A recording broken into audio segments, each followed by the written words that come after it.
Hey, everybody, what's going on? Thanks for checking in tonight with the Autumn Transport Podcast. My name is Brenton. You can find me on Instagram or LinkedIn. My handle's right up there at Brenton Balvin. Love to connect with you guys on any of those social media platforms. I'm kind of all over the place, as is Autumn Transport. Please give us a like and a follow at Autumn Transport on all social media channels. Tonight, I have a guest with me from our hopper division. But before we get hooked up with him, I just want to start out the show with a thank you to, again, kind of like our unofficial sponsor of the podcast, our friends at KAW. I got my mug. I got my CAW. Here we go. Here, how do you do this? There we go. My CAW hat that I'm wearing that my friend Angela down there sent to us at the office. So KAW is a tractor and repair facility. They also have a tank wash in the Kansas City area. Highly recommend that you guys check them out. And also want to send a special shout out tonight to my friend Ashton. Ashton is down at Liquid Bulk Services in St. Gabriel, Louisiana. She manages a truck and trailer repair shop down there as well. Actually got to meet Ashton through Angela from KAW when I was at the National Tank Truck Carriers Conference in September down in Charlotte. So I met Ashton, and the reason I'm giving her a shout out tonight is because we had a pretty unique situation this week.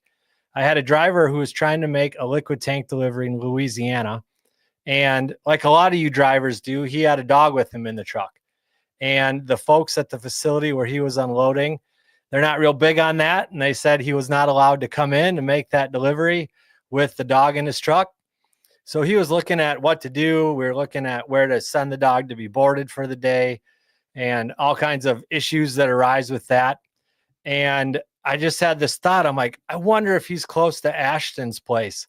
So quick, pulled out a business card, sent Ashton a text and was like, hey, I need a huge favor. Would you be interested in dog sitting? And she was like, oh, yeah, please bring him in. I would love to help out. And so our driver drove over there to LBS, and Ashton babysat the dog for him while he went and made the delivery, and then he came back and picked the dog up. So that's the kind of cool stuff that happens with associations like NTTC, friendships in the industry. You meet one another, you help one another out, and when you run into something, it's good to have somebody to call that can be there for you. So yes, Jenna, KAW is the best. Great friends down there. And my guest today is somebody who is very familiar with KAW. I sent him there all the time when he was a tank driver. I'm going to bring him up here. Hey, Jack, how you doing? Very well. How are you, Brenton? Man, I'm doing great tonight. It's good to be here with you. Thanks for joining. Well, I made it. I was kind of wondering if I was going to find a place to park, and everything worked out fine. I got my fuel, got a place to park. So I think I'm ready to go. Well, I'm glad you're able to join us. Have you ever done something like this before? I have not. So if I start getting tongue-tied, just hit me upside the head or something. Yeah, I think you'll do just fine. You and I have worked together for a long time, and we've always been able to communicate over the phone. I think you'll be fine. Thanks for just taking a risk and doing this, and hopefully you can be proud and send it to your friends and family, and they can all check out your first appearance online. I'm looking forward to it. Awesome. Well, let's start out. Where are you tonight? You said you were having trouble finding a place to park. Where are you? Well, actually, I didn't. I was just, at this time, you never know where you're, going to find a place. But I'm in Minden, Louisiana right now. I just unloaded this afternoon over in Rice, Texas, south of Dallas. and I'm en route to where am I going? Over to Forest, Mississippi, pick up Okay. tomorrow. So I Nice. found a truck stop here and pulled in and got some fuel and a place to park. So I'm all set. I know that it continues to be a sticking point in the industry and something that drivers struggle with in terms of finding places to park. Is that something that Absolutely. you're dealing with every single day? Absolutely. I prefer just because I travel with a dog as well. I heard your story a minute ago, Yeah. so I can relate. I can share some stories regarding those type of occurrences. But yeah, it's challenging to find places to park. I prefer to use rest areas just because usually they have a lot more grass area for when I walk the dog, and Yeah. it's a lot quicker to get in and out off the interstate. You can slide into the rest area, park, get back out on the road without having doing traffic lights and Right. waiting for other drivers to pull in and out and things like that. So but yeah, it is. After about 7, it gets sketchy, and the later you go, the harder it is. Yeah, Yep. I've driven past many of those rest stops on the interstates, and you see trucks lined up all the way on the off ramp, and every spot is full, and they're packed all the way on the on ramp, getting back on the freeways. Yeah, it gets sketchy at times, but you got to be creative, and sometimes you can make a spot. And I don't like to park on the ramps just because, to me, someone falling asleep or whatever run into the back of you. But I always try and find a genuine parking spot. But Have you you got to be creative. have you heard of the truck parking club? I've heard of it. I've never looked into it because typically what I do is I'll run my clock down. I know about where I want to go, and I kind of have an idea where I'm going to stop, but you never know what you're going to get into. So I usually run it down in about an hour. And then once I get to about an hour, then I kind of know where I'm going to go. I have an app that shows me rest areas on the interstate. So it's kind of Okay. nice. And you can say, okay, in 20 minutes I'm going to be here, and you pull in. But I've seen it. I haven't had to use it yet. I've been tempted at times to look at it, but I have heard of it. If you know more about it, you might want to share that. Yeah, I'm happy to, but what's the name of the app that you're using in case any other drivers are needing a tool like that? That sounds super handy. Oh gosh, I cannot. It's. I don't know it off. It's. I think it's called rest areas or something like that. I'm gonna have to get it to you. I'm afraid if I do something to the Yeah. phone, I might lose you. Yeah, But I can don't give do you the. anything. Yeah, it's a great app. I mean, it tells you how many miles, if the rest area is closed or open. It tells you truck parking spots, car spots. And it's just really helpful in planning. Where you're going to stop and so forth. Right. Well, Jenna, if you're still on here, Jack's going to send me that app and we'll create a Instagram post and get that tool out to all of our drivers. Make sure that everybody has a handle on that. It sounds like that could be something really useful. The truck parking club, Jack, um, I know something that some of our drivers are using, and basically it's an app, um, and you can find out safe places to park. It's almost like an Airbnb for truck parking. And so this group, Truck Parking Club, works with people all over the country who have property. Maybe it's personal property like farmland. Maybe it's another company that has a big open lot at night, and they've said, "Hey, we're willing to have truck drivers come in here and park." The thing about it is that there is a fee associated with it, so you're still paying for that parking spot, but they're not big spots that are going to have tons of trucks in there. They're going to be a little bit safer, a little bit more, um, maybe quieter. And you can sort on the app to find out, like, does this place have facilities to use if I have to use the bathroom? Does it have a gate if I want to be parked somewhere where I need to get in and out of a gate at night for safety? So think of like an Airbnb for truck parking, and that's kind of what I understand it to be. That's pretty cool. I'm gonna have to check it out. Generally, like I said, I'm always trying to be as efficient as I can. So I always try to stop at the rest area if just because it's so quick to get in and off, the highway and back on back on the highway the next morning. But Well, that doesn't surprise me one bit in the time that we've worked together, Jack, that you would be somebody who's being as efficient as possible and planning out those spots where you're going to get in and out quick at night and get yourself back down the road. You don't spend a lot of time messing around when you're in the truck. no, not really. Just taking tough out. That's about it. And I don't really stop. I eat. What I carry on the truck. I have a little microwave and a refrigerator, Yeah. and self-contained. I can't even remember the last time. It's been years since I've eaten in a restaurant or a truck stop on the road. I just, it's time consuming, Yeah. too time Well, consuming. and your background kind of set you up for that in terms of your background in trucking. Let's get into that a little bit. How did you Sure. well, first of all, how long have you been trucking?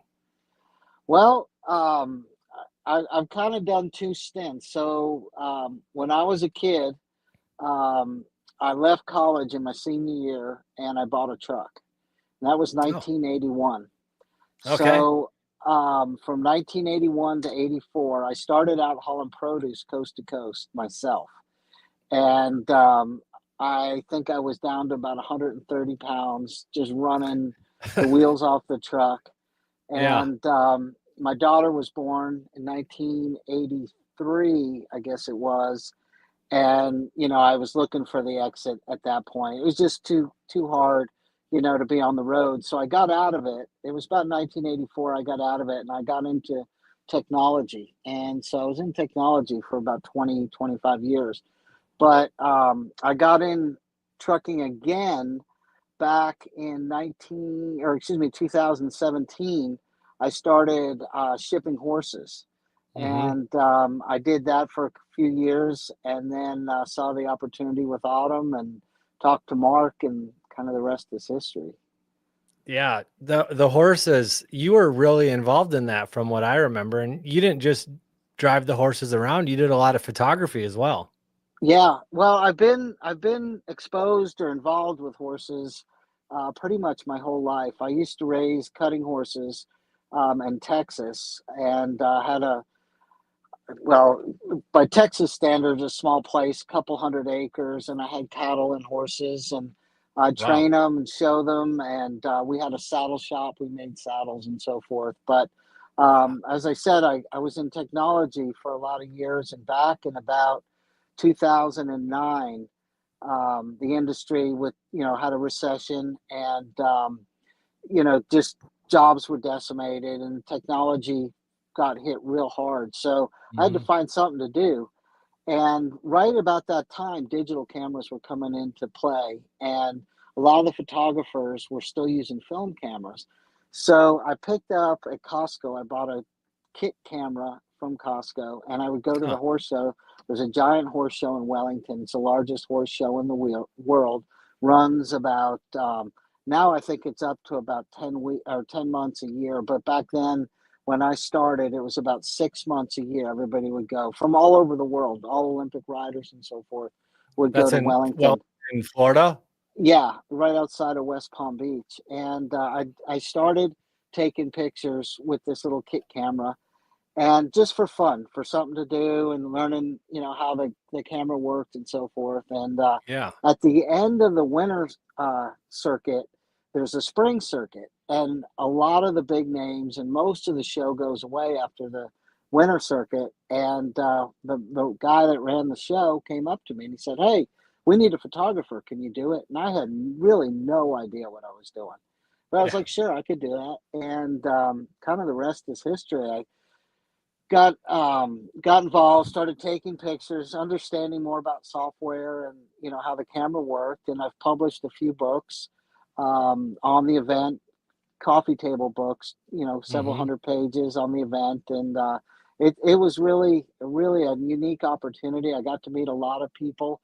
Did a couple events out at Mar-a-Lago with Donald Trump. Got to spend time with him and his family, and Wow. that was kind of unique. And I've met so many, just special people that ordinarily you wouldn't meet and talk to, people like Bruce Springsteen and his wife, and his daughter's a big show jumper, Jerry Seinfeld, Hmm. Robert Duvall. I mean, the list, it's just amazing. Too many to list, it's just, but it was fun.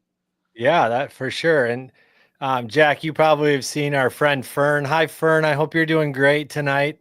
Hey, Fern Fern. is Autumn's biggest fan, and she's always encouraging us on Facebook and encouraging our drivers. And you do, Jack. You take really great pictures. The stuff that you take, the pictures of your truck are always very thoughtful, and the color is always right. And sometimes the guy will send in a picture of his truck and you get more parking lot in the picture than anything else. But you know how to capture that scene. That's just something that you're good at. Well, the key is you got to have light, so just make sure the light's at your back, shining on your subject, and usually you can work with that. But that was like the hardest thing, because when you're, with your naked eye and you're looking at something, it looks real pretty. But when you take Hmm. a picture of it, it doesn't have that light. So as long as you got the light, the sun shining on what you want to take a picture of, it'll always turn out well. And then you can mess with it a little bit, crop it, and try and get some of that other, noise out of the picture. But Yeah, you do a great job. I need to rewind though. So you said you were 19 when you bought the truck and you started running the no, produce. 2009. I mean, excuse me. No, it was 1981. I was 21. 21. So Okay, 21 when 21. I, yeah, and I Did was your going, did your dad drive, or what the heck made you no, want to no. drive a truck? It was something I wanted to do my whole life, and really, it was just one of those things. I was in college, and this friend of mine, we started talking, and we kind of went in. We bought our first truck together. We didn't know what we were doing. We didn't know how to shift a gear. We didn't know anything about trucking at Wow. all. But Yeah. we kind of scraped up enough money, and my uncle knew a guy that was putting on lease trucks, and I was hauling. So I started with Ken, and we were together about 4 months. And this guy was a party animal, and I Yeah. realized that it wasn't a safe thing to be on the road with him. So Okay. we kind of split ways, and I went out and got my own truck. He bought me out of that truck, and I bought my own truck, and then started, doing produce. And then eventually I switched over. I was living in Texas, so I switched over, started hauling meat out of the plants up in the Panhandle, Excel back then, and Swift up in near Yep. Dumas or Cactus, Texas, and Plainview, and I was doing that up to the Northeast and pharmaceuticals back to the to Texas. But Wow. yeah, that was the days of outlaw trucking. There was no such thing as a logbook. Actually, driver's Right. licenses. I didn't have a commercial driver's license. I had just my driver's license was all I needed. And back then, when I signed on with the company, they sat you down and gave you a written test, and they Okay. gave you the answer sheet. And literally, you just copied the answers onto the test, and they gave you a Yeah. little card that said you passed the test. And Wow. that was all. And I was when I started with produce, I was with one company, and then I leased on with a different company doing meat. But it was all that was the way it was done. You didn't Yeah. have like a CDL like you do today. There was no driving test, and like the first trip I took, it went from New York to California. When I got to California is when they gave me that test. So I figured, I guess they figured if I could make it to California, If you made it. then I could. But I didn't know how to hook up the truck to the trailer. I didn't know how to, I mean, the whole thing was brand new to me. Right. I mean, like nobody said, okay, read this book and this is how you do it. It was like, okay, I'll do it. Wow. Yeah. I remember my dad talking about getting started in some of his first trips and being behind the wheel of that big truck. Never, no training, nothing. It's just they put you up in the seat and kind of figured it out as you went. And um, yeah, you just go from there, which is crazy. My friend Lindsay Trent works for the Next Generation and Trucking Association, and NGT is all about trying to get younger people into trucking, and show it to be a positive career path and an opportunity to build a great life as a truck driver. They also try to recruit people into the field of mechanics and other things like that. But I've talked to her a little bit just about all the things that kids now have to do to become truck drivers. It's very different than when you became a truck driver, Jack. Oh yeah, it is. I mean, it's amazing. It's amazing I'm still alive the way we did things back then. I mean, I was running coast to coast. It was like, 3.5 days out to California from New York, and you'd have a day to sleep, and then you'd go up and down, the coast over there picking up produce, and then run back to the East Coast. Yeah. And like I said, I was about 130 pounds. There was no time to stop to eat. It was just go, go, go, go. But Yeah. it was a Every great mile was a experience. dollar. A great experience though, and trucking was a lot different then too. CB was the way we communicated. You didn't have cell phones, no GPS, Yeah. so you made a lot of friends. The guys that did what I did, you'd see them all the time, and you'd talk to them and run together. And today it's a little more isolated when you're out here. You don't really have the camaraderie like you did back then. It's kind of like we all do our own thing and Hmm. work on our own schedules. But it's evolved. It's evolved. Some It's good, it, some bad. it's interesting how technology has changed, and in some ways we're more connected than ever before Yeah, with cell phones, computers, tablets, all the different apps to get a hold of people, tracking devices, GPSs, like you said, people net units, and all of that stuff. So we're more connected than ever through technology, but at the same time, it seems like that personal connection has been lost. And technology, we're connected, but in terms of human beings, we're less connected than ever. yeah, absolutely, absolutely. Yeah.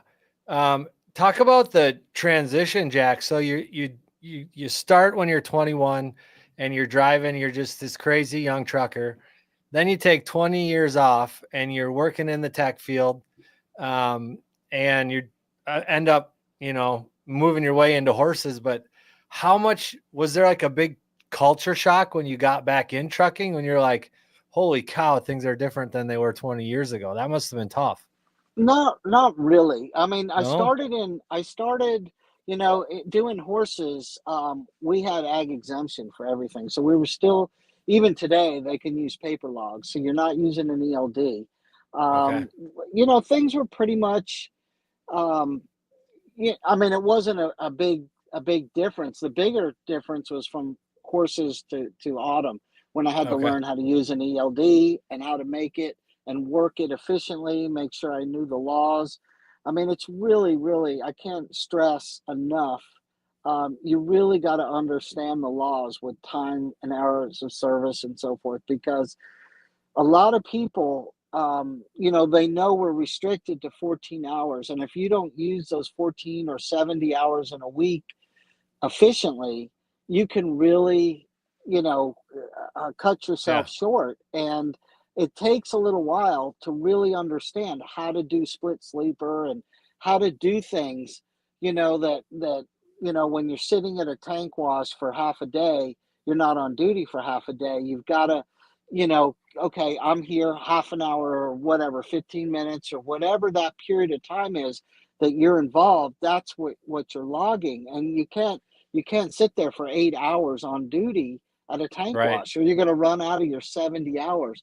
So you really have to understand, where the thresholds are, and be able to work within the boundaries efficiently without breaking the law. And Yeah. with the ELD, it's so much easier for law enforcement to understand what you're doing. So Hmm. they can see if you're screwing around with your log. It's really, really apparent to them, quickly. It's not like a logbook where you can Right. say, well, I didn't, I started it this morning, but it's 9 o'clock at night, and you haven't filled anything in. You can kind of just talk your way through it. But with an ELD, it's every time you're moving, it's logging. So you just Yep. got to know how to work it. But that was probably the hardest thing that I had. And I one of the other drivers, I was talking to him Sunday, and something that's happened to me, and I'm sure every driver with an ELD it's happened. When you're taking your 34-hour break and you go to the grocery store. So you're at Yeah. the truck stop and you're off duty and you're, a day into your 34-hour break and you PC over to the grocery store. So you put it on Hmm. PC and you go over there and you can buy your groceries, you put it back in the truck and you pull out of the parking spot and you start going and you drive 10 feet and that thing kicks you into drive. And all of a Ah, sudden you've blown your 34-hour, right. restart because that thing just kicked in, even though you're still doing your restart. Yep. Technically, Yep. the ELD is now showing that you drove. Yeah. So I take my CB mic and I wrap it around my steering wheel now whenever I PC, and that way I know that when I stop and I go from PC to off duty, and then when I go back to PC, I need to undo my mic cord. Otherwise, you lose it. Yeah. That's it.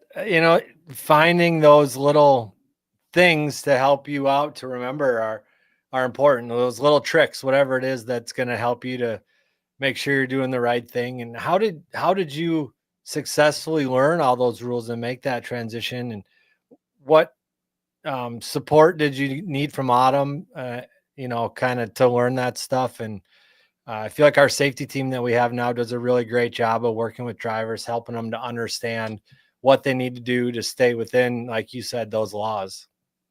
Well, I think the biggest thing that I've done is I've pulled out that rules and regulations book, the one that's like about an inch and a half thick with 1,000 some odd pages, and Yeah. everything that pertains to me, I go through. So when there was a time when I was hauling like ag exempt stuff, and I was like studying the law and how to make ag exempt work, or the hours of service, how to do split sleeper, things like that.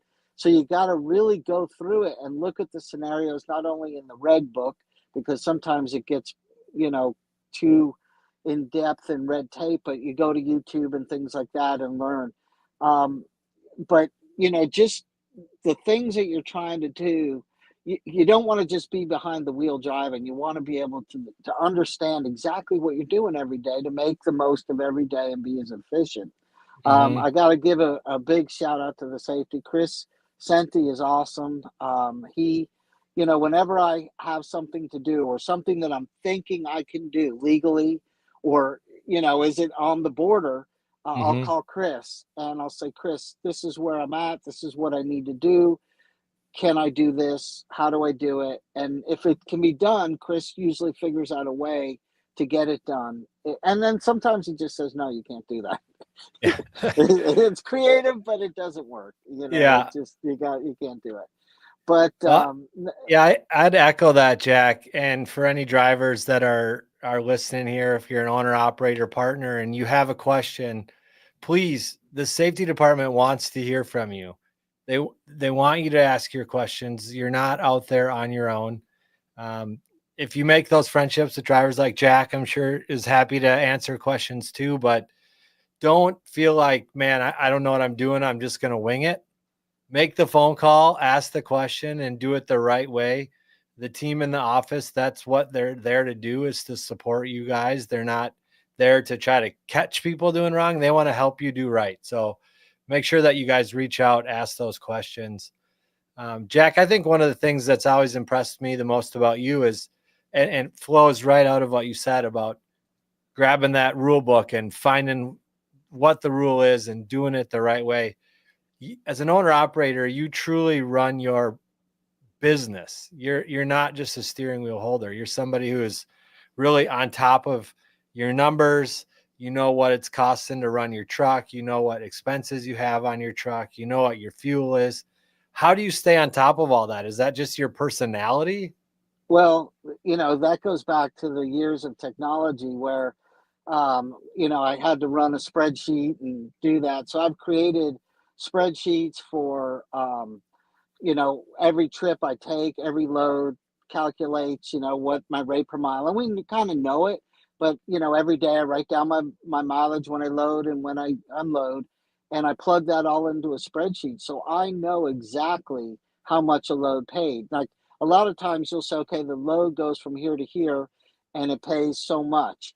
Well, then, you're on that route. Like when I was doing those oil runs a couple times, the Interstate 77 would be closed down for a wreck. So I'd have to take back roads and I would Hmm. go, 100 miles out of route, rather than sit there all day waiting for them to clean up the wreck.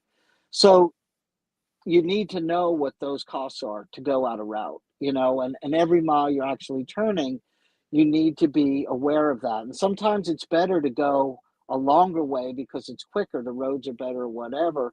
But is it costing you more money to do that? Typically, it's a wash, but you got to know every penny that you're making, and you got to know where you're spending it. More importantly, EFS is a great tool that Autumn provides, and we use it for our fuel card, and it's great. But I don't know if other people use it, but if you go to their website and you log in, you can see everything that you've bought with EFS. How much Hmm. diesel, how much you've spent per fill up, like how much the Hmm. dollar value was, how much the gallons are, both for diesel and DEF. You can run Hmm. reports by the month. So I want to know from the first of the month to the last day of the month how much diesel I bought, how much DEF I bought, and you plug all that in, your rate per mile, how much it costs in fuel because you know how much fuel you've used, how much it cost you, and how many miles you've run. So you just Right. got to get all that information and try and consolidate it. And I have several spreadsheets that I use, one to track my trips, one to track my expenses, one that tracks my fuel use, things like that. I have another one now in Hoppers. We have a lot of detention, so I actually, whenever I get detention, I have a checkoff list. I put the load, where it came from, the load number, and Yep. what time I started, what time I ended. Check, when I get paid and how much I got paid. So all of that seems like minutia, but it's so important when you're doing stuff. To know exactly, where your money's coming from and where it's going to. Yeah, that's a big difference between what makes somebody a successful owner operator and somebody who just wants to be a company driver. Really, you've modeled taking that ownership of, like I said, your business, knowing exactly where all your dollars are going, where they're coming from, where they're going. Another thing that you've told me about, Jack, and I think could be a really helpful tool for our drivers is that OTR diagnostics tool that you have. Oh man, you have How, no idea. yeah, tell us about that because, I want to know more about it. And I know that it's something that a lot of our drivers could benefit from having. Well, one of my best buddies here at Autumn, Brian Marking, who doesn't like to deal with social media, or very kind of quiet, under the radar guy, but incredible wealth of knowledge. He turned me on to the OTR tool back really about the time I started with Autumn.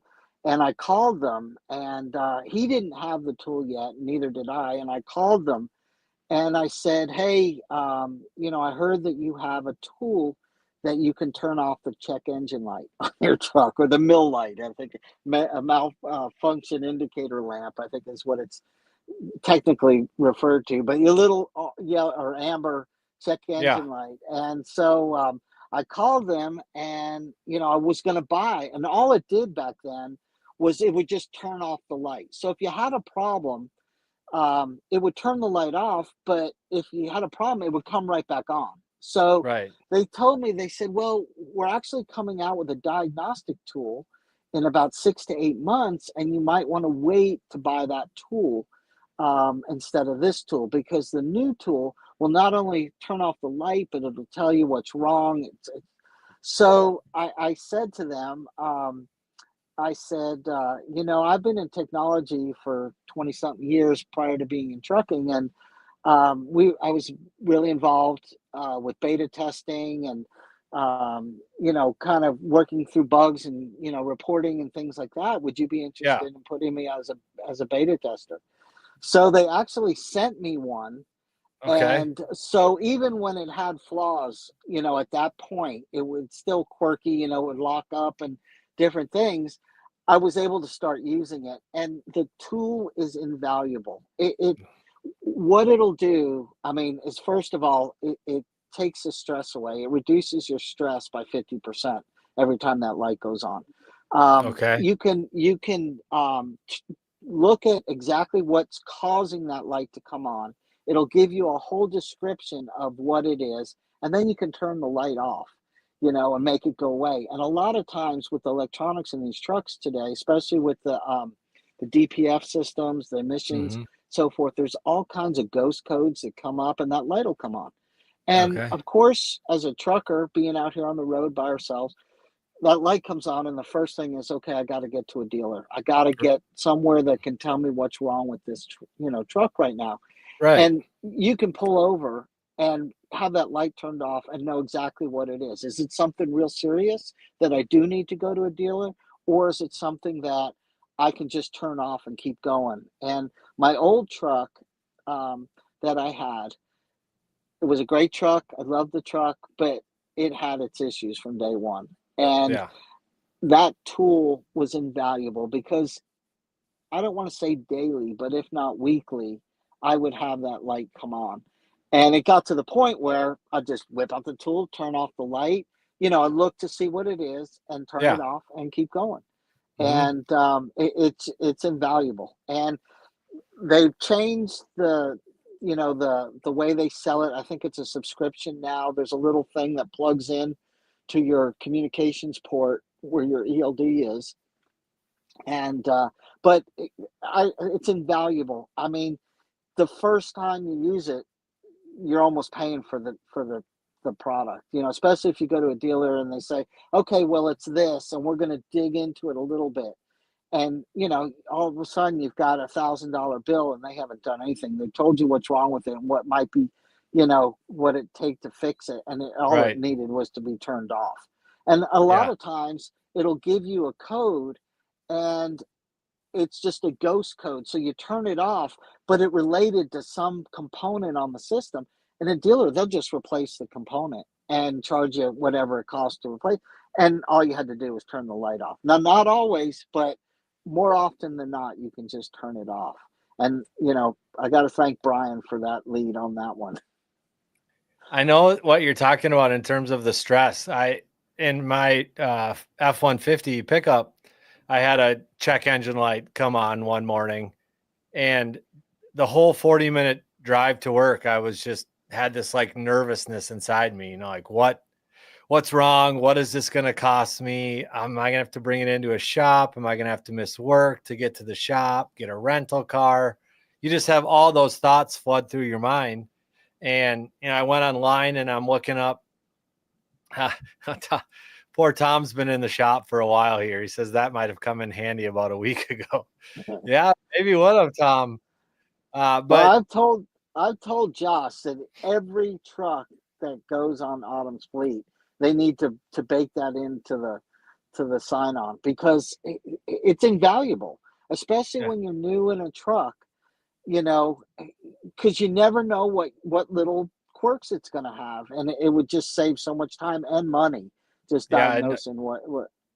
what it costs to go in a shop, not counting your downtime and missed loads, but like you said, just the cost of diagnostics at some of these shops is out of control. And man, how many times the shop, it might be this and they fix that, and then you barely get down the road and a light comes back on again and you got to go back and they try to fix something else.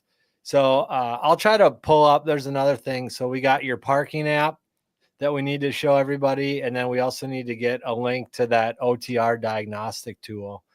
Yep, Something for you guys to think absolutely. about. Like we said, you're owner operators. You own that truck, you own your business, and you want to be on top of all those kind of things and have some control in making those decisions about when you need to go to the shop and what you're gonna be paying for. Um, The other thing it does, which is really invaluable, and people don't do it as often, is it'll do a force regen. So with our DPS filters, they get filled with soot and ash, and over time, your truck will do a regen as you're going down the road. But eventually, that soot builds up, and the regens that the truck does as you're going down the road are not as efficient as doing a forced regen like a dealer would do. And this Yeah. tool has that function built into it. So about every 2 weeks, I do a regen, and my soot in the DPF filter it'll show you, it'll go down to zero. So it'll get up as high as like 40%. But when you Wow. do a regen, it'll drop it right down to zero. And it's just for those DPF filters, and the whole emission systems in these trucks are so fragile that the more you can do to prevent problems going down the road, you need to do it. And the other thing is, I Mm. use this max mileage stuff that, again, Brian turned me on to. You put it in your fuel. It's expensive by the gallon. It runs about $225 a gallon, but Wow. I think a gallon treats about 1,500 gallons of fuel. It might even be more than that, 2,500 gallons. I mean, it lasts me about a month and a half. And you put in an ounce per 25 gallons of fuel, and it cuts down the soot. I hate to say this out loud, just because trucking could be so,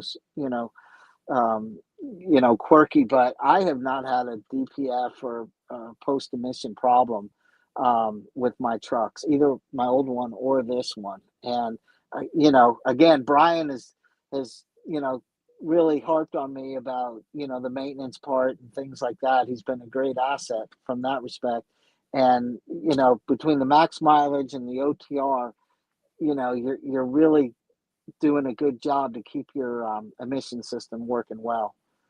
Well, Brian might be sneakily watching this. So he's already, Brian, we know you already have a big head. We're not trying to make it any bigger, but you've helped I Jack have to out a give him lot. credit. I have to Yeah. give him credit, though, You because credit if it where it's wasn't for due. him, Yeah. I mean, for everything. I mean, tanks.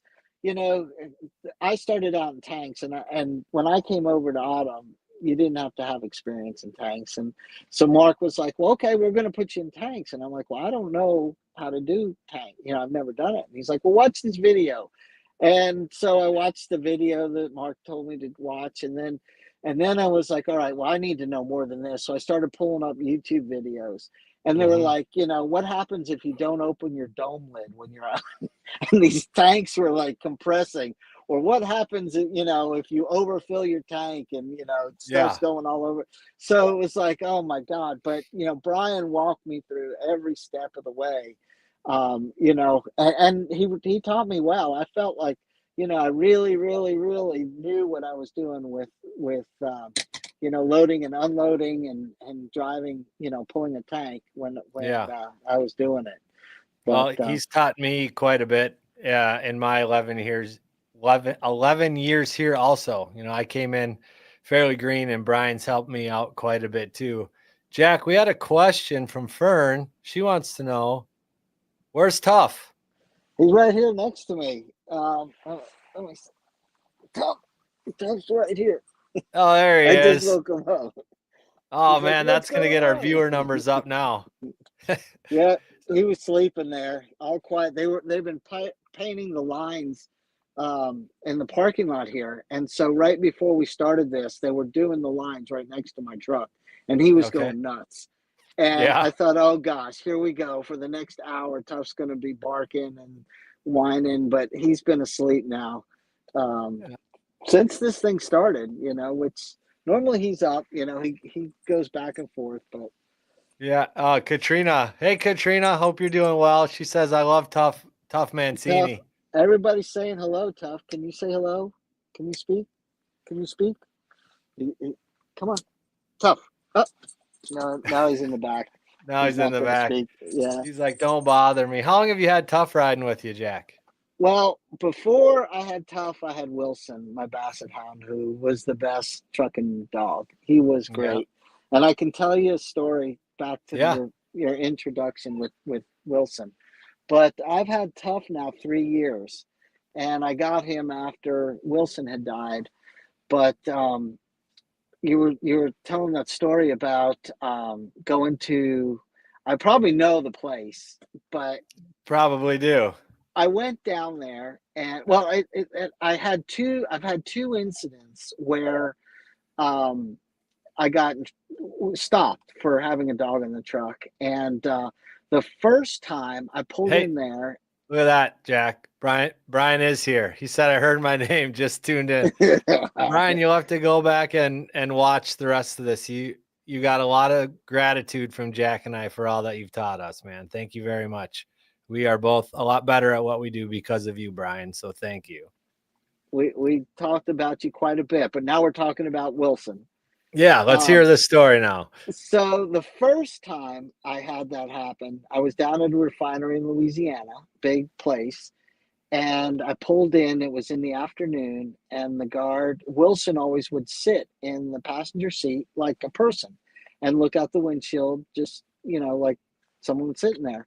And the Yeah. guard said, "You can't come in here with a dog." And I was like, "Oh my God, what am I going to do?" And it was like a giant refinery. There was a truck stop about 10 miles away. So I went back to the truck stop, and I was like, "All right, what am I going to do? What am I going to do?" So I decided I'm going to go back in the middle of the night. And so I waited until the shift change. I stuffed Wilson in the back, closed the curtain, so he wasn't sitting in the passenger seat, and they just let me in. And the guys that unloaded me, they loved him. They were like, petting on him and talking Yeah. to him and everything. And they didn't care. It was just the security guard at the gate that Yeah. wouldn't let him in. Another time I had him, and it was a Saturday afternoon, and I run hard to get down to this refinery down in Louisiana, and I was trying to get the load in on Saturday and so forth. And when I got there, the PO number on the bill of lading was wrong. So I called Chris Hendricks, and I started screaming at him, and Chris was like, I think he hung up on me, and because I was like, what is it? I Just ran, losing your mind.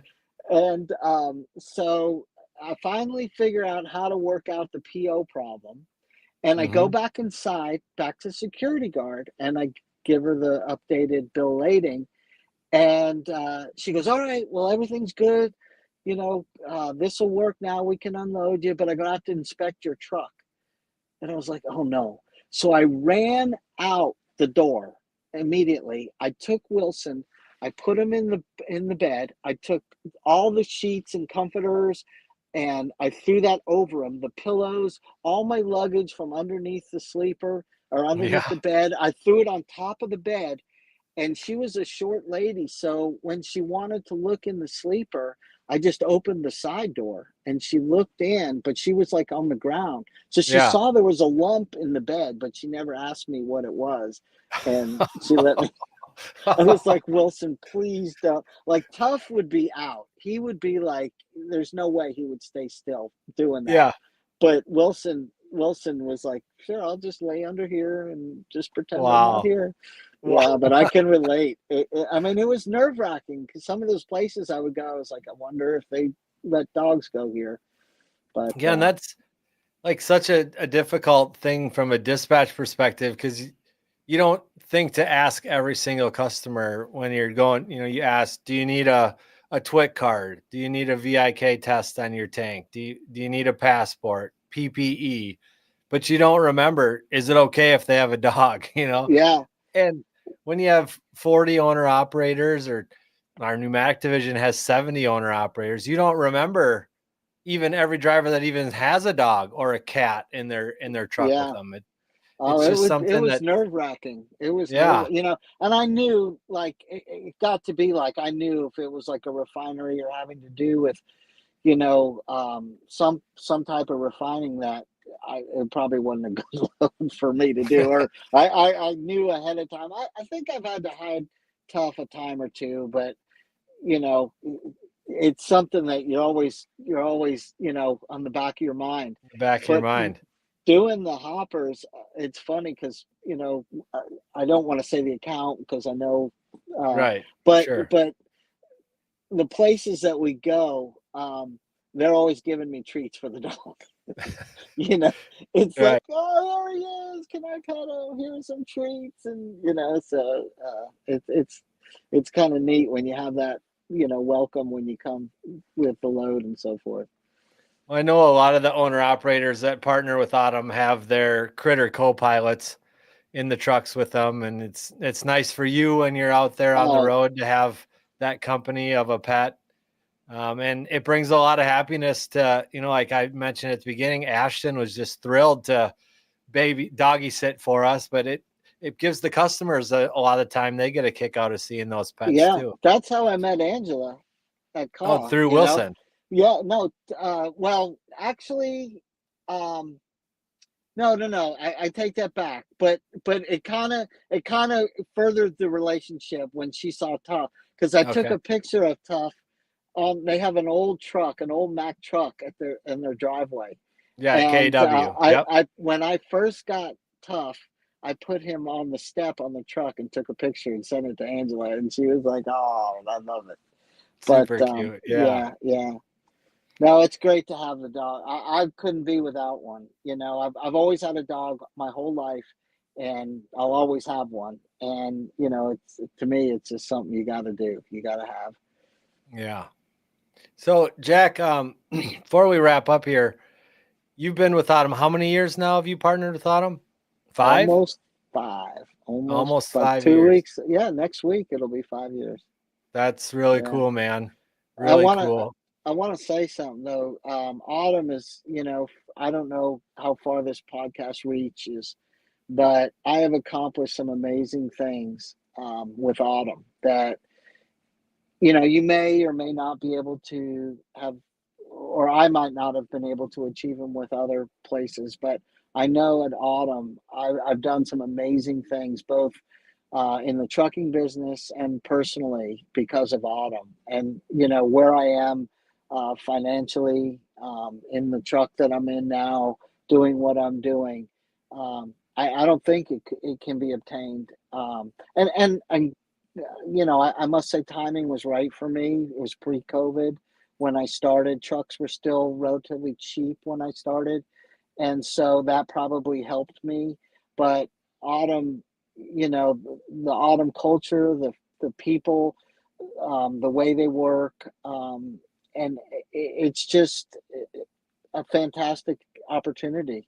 And I literally have taken my personal life, 1,000% in the positive since coming to work for Autumn. And it's taken time. It wasn't something like in the first year I got all this stuff done, but it's amazing what if you work hard Hmm. and you kind of follow, the lead, you'll definitely obtain your goals. And it's a great company for sure. Well, we appreciate you saying that, Jack. How you run your business goes a long way there towards your success. A lot of that goes to you, but we always say that it is a partnership. We are nothing as a company without owner operators like you that are out on the road working hard. Your success is our success. And so this is a mutually beneficial relationship. So I appreciate you saying all those things about Autumn, and we want to say thank you back to you. I was going to ask you what advice you'd have or what things you'd have to say to someone who was thinking about coming on board with Autumn, because you've already recruited. How many recruits do you have to Autumn?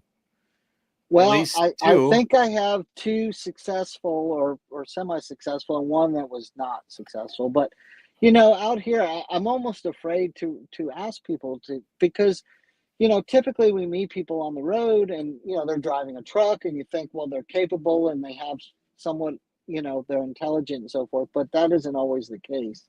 So, but I have got several people to come to Autumn, and uh, Jerry, who he's, I think, plugging along, doing well, and it's up to the person, and you you gotta you gotta be able to persevere even when times are hard to get Mhm. through.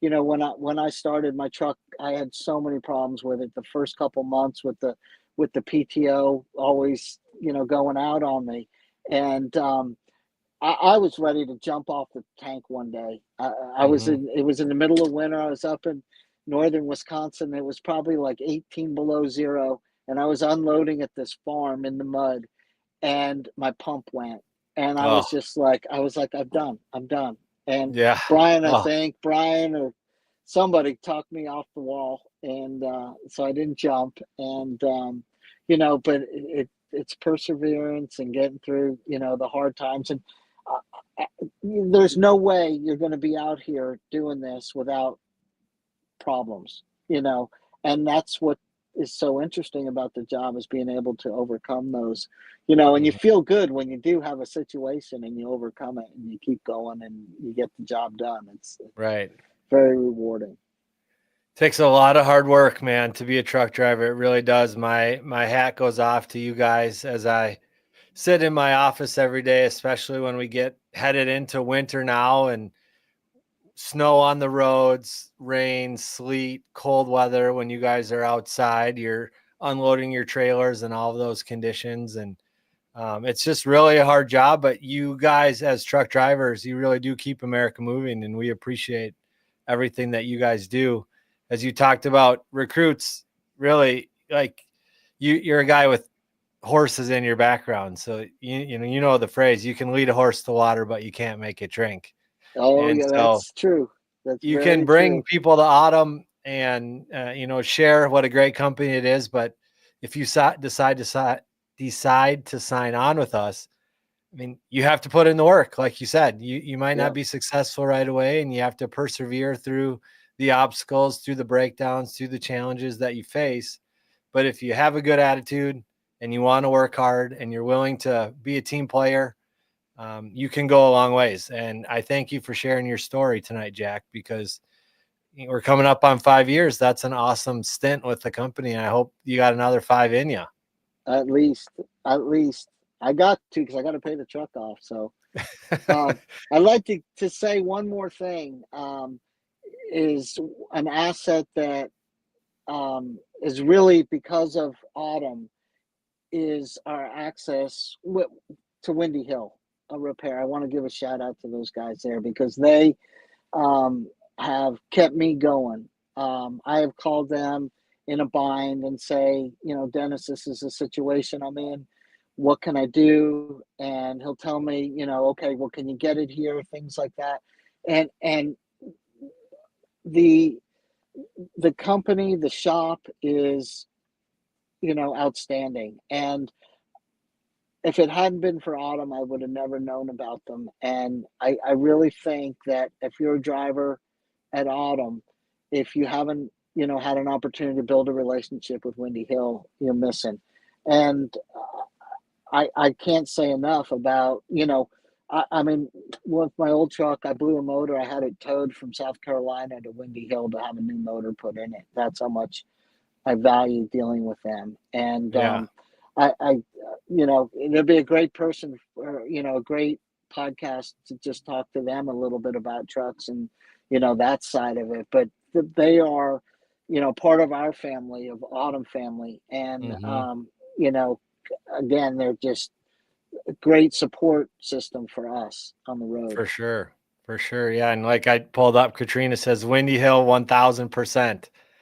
They are Absolutely. great people. Dennis and his team are awesome. And I love that suggestion, Jack. I'm gonna get a hold of Dennis and see if I can get him on here sometime. Yeah, he's kind of shy.